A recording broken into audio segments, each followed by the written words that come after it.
Hello, all my beautiful friends. So, yesterday at Wednesday Church online, Pastor Jerome and Pastor Kristen were talking about, I think it was Kristen that mentioned about our new normal. And it just kind of struck with me. And I actually commented, which I normally don't comment. I'm usually just listening and doing other things and stuff like that. So I actually commented that I kind of love my new normal. And only part of it, I'm super sad I can't be at school because that part I definitely miss. I was going to do this as a live Facebook video, but I am too distractible. Like I start reading the comments, I get off task, I can't remember what I want to say. So I decided just to do this video, just going to shoot it out there. It just kind of struck me and I made some notes so I can keep myself on task. But as far as the new normal of being at home, I love the slowness of everything. My heart goes out to all the people who are out of work and can't get unemployment, or their lives are not that pleasant. And Hannah, not that her life isn't that unpleasant because she still lives at home, but she is one of those people that, working as a cosmetologist, she's out of work. She has no income. She didn't get the stimulus check because she was a student last year. We didn't get money for her because she was a student last year and she was 19. So, I get it. There's lots of bad about this, but there's also lots of good. And I've always been one that wants to look at the good and stuff. So I want to back up to like the backstory. So when my dad, when I was young, my dad had a bad motorcycle wreck when I was about 6 years old, and it turned our life upside down. He was in the hospital for 15 months, told he was never walk again. Eventually he was wheelchair bound, but for years he was able to do a lot of stuff, but not the normal stuff, not stuff that he could have done before. And I think because of that and seeing that in his life and how it literally like that changed the whole trajectory of his life, of our life, of how everything would be. And it caused me, for some reason, to feel like that I'm always working on a clock. Like everything is timed. Everything is a competition. I have to do more. I have to do it faster. I have to do it better. And if not, my time is going to run out. And the thing is, it's crazy because it was only 6 whenever this happened, but I feel like I knew everything that was happening at that time. It was just crazy. But the problem is, in my lifetime, I have done a lot of stuff. If I decided that I wanted to do it, I did it. And my dad is partly to blame for that. And before he passed away, he actually said, like, I wish I wouldn't have been so convincing to tell you that you could do anything you set your mind to. But I truly believe that with all my heart. Like, if there is anything that I decide that I want to do, I feel like I could do it. Now, the problem is, in my life, I have done a lot of things. I have spread myself so thin and done so many different activities and hobbies and crafts and everything that I'm good at a lot of stuff, but I'm not really great at anything. There's not like something that I am just the be all to end all except teaching. I'm going to tear up a little bit. That's why I couldn't do a live video. And teaching is that one thing. It's my spiritual gift. It's my God-given talent. I could teach every day. And I actually joke about this, but I'm kind of being serious, that teaching is my jam. And I feel like whenever that I go to school and I teach, that I'm actually stealing money. Like I'm getting paid to play or to, mean, it's not all play. There is work to it, but it doesn't feel like work. It feels like another one of my craft projects that I'm working on or something that I'm doing. And so, wow, I didn't know I'd be this emotional. Okay. So that part of me right now has been taken away. I mean, we're remote teaching and I'm Zooming with my kids and I'm talking to my kids and I'm planning things for them to do, but the teaching part is missing. And so I have been staying super busy with all the things I've been doing at home, and that's great. But it's not the same, and that part is definitely missing from my normal, and I know that that will come back and I will get that back, so it's not like a loss forever. But I am super sad about like this class, because this is just an awesome class and I love them dearly. And so that part of my normal um, I'm not happy about. I'm trying to be positive and trying to enjoy the moments that I do have with that class, but it's not the same. Okay, so back to the core of my story, and I'll try not to cry anymore. Okay, so because of my push, and my husband is a lot like that too, not because of, I mean, it could be because of his tragedy of losing his leg in a motorcycle wreck, that we are always on the go. I mean, we are always moving from one adventure to another adventure. When we first got married, we did the big rocks and we were always gone doing big rock trucks. We were always going to go rock climbing and going in the woods and adventures and that way. And we took our kids with us. I mean, we were like always as a family. I always say like, we probably spend more time together as a family than most people do, just because we are traveling all the time and we're together. And wherever we went, we grabbed them up and took them with us.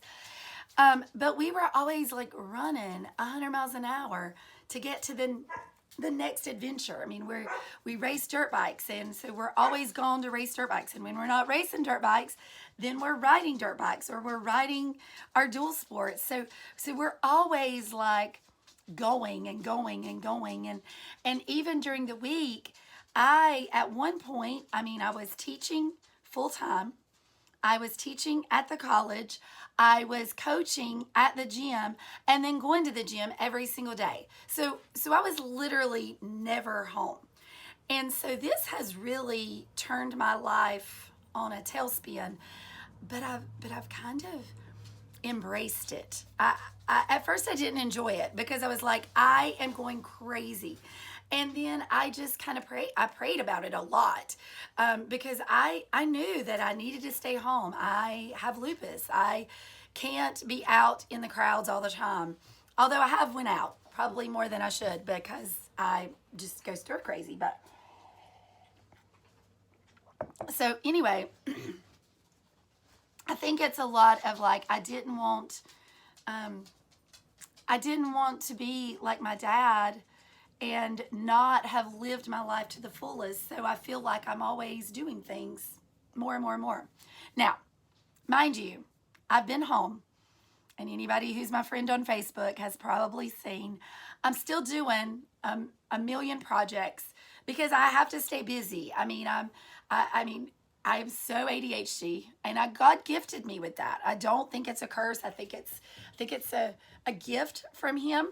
But I just can't sit still. I don't watch TV that much. If I am watching TV, I have to be doing like 10 things. I feel so unproductive if I'm not doing things. So I'm still like doing a lot of things, but it's just in one place. And the thing is, I have been able to enjoy so many things. Look, I'm tearing up again. What? Oh, okay. So I have been able to enjoy my family, and not just my house family, because they're with me a lot, but I get to go up and just sit and talk to my brother, or when the kids come down to play in the pool, like I get to enjoy my nieces and nephews more, and just to go talk to my sister-in-law Trish, and just to enjoy being around my family. and not rushing through to enjoy being with them so that then I can get to the next thing. It's just a different way. And I hope that I don't lose that whenever that I do go back to my regular normal. But one of the things that has really been different, and that's really the whole purpose of this, I had to kind of give the backstory because I felt like that was important too. But my devotions have been literally life altering, because I have to confess that just like everything else in my life, my devotions used to be a checklist, and not just a checklist of like, I have to do it, but like, how much can I get done at one time? So I was trying to read as much as I could in as short of amount of time. And I was just reading it to literally check it off a list. And that has changed. I bought a new devotion book, and I don't have it in here with me, but it's called Awaken. And it has really, it has every day 3 or 4 different verses. It has, it's by Priscilla Dreyer. I can't remember how to pronounce her name. Y'all know who I'm talking about. She's amazing. Love her. I listen to her on YouTube too. She's incredible. But this, I'd been wanting this for a while, and I just wasn't sure. And since I was home, I was like, I'm just going to try it. And so I ordered it, and it came, and I'm about on it's got 90 days, and I'm about on day 11, I think, since I got it. And it is really good. But that's not really the part of my devotions that has changed. Because along with that, I feel like that is somebody else's word from God. And I'm getting it, and I get inspiration from that, but that's not God's word to me. And I think it's important, and I don't know that everybody does this. Devotions are great. And especially if you're a new believer, you need devotions. You need some guidance. I don't guess you need it, but it's good. It's good to have guidance and to have somebody else's ideas there that can kind of focus you and see how they feel and then how you feel and that kind of thing. However, if you're not reading the Bible for yourself, you're not really getting the word from God. You're not really getting what He wants to say to you. So along with devotions every day, I also read, and it's not always together. Like, it doesn't go. Like, I'm reading in Luke right now, which has been, that's what my point is going to be. I used to like read through Matthew, Mark, Luke, just read, check it off. I'm only, and this is crazy because I've been in Luke for most of the month of April. And I'm literally only on chapter 11. But here's what I'm doing. And it's so amazing. And it's really, and I went to a Christian school. Like, I know the stories inside, outside. Like, I could quote you things from the Bible and where they're found. And, I was Bible sword drill champion. So it's not like I'm not familiar with all those, but I have been using a Bible commentary. Well, it's actually on my phone. It's called Lothos, Lothos, and it has a commentary part in it. It also has all different translations of the Bible, which is cool too, because you could go on there and find different translations and what they might say that's different and compare the translations. I just have the free version because I wanted to try it out. I may buy the version, but I tried some others that I had seen on YouTube, and I didn't really like them. This one's kind of cool, and it has this cool Bible commentary. And so what's been awesome about reading through Luke is this. And if you're familiar with the Bible, like Matthew, Mark, Luke, they wrote their commentary about what happened. And they all have same versions, but different points of view. Just like if we, one time I had a teacher explain it to me like this. If we were all standing on the side of the road and we witnessed a wreck, and the police came and talked to each one of us, we would all have a different point of view. We would all have different parts of that story that stood out to us because of our personalities. And so it's really cool to be able to like dive in to each one of those. And that's what the commentary does. It says like, this is also found in Matthew. This is also found in Mark. And then it gives like a rundown of, like yesterday I was at the part where it talks about the disciples.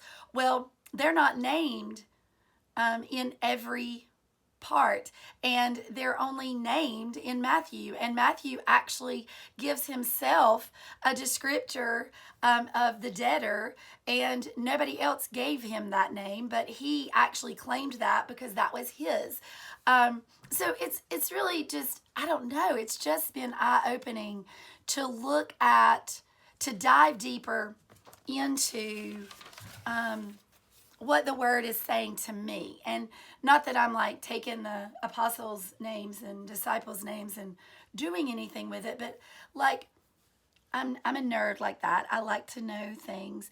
And I don't know that if I was on my regular normal, that I would take the time to go through that and to actually dive in and read back and take the time. I don't feel like I'm on a time clock that I have to read all of Luke by this date. And I'm not even following I was doing the 1 year, read the Bible in a year.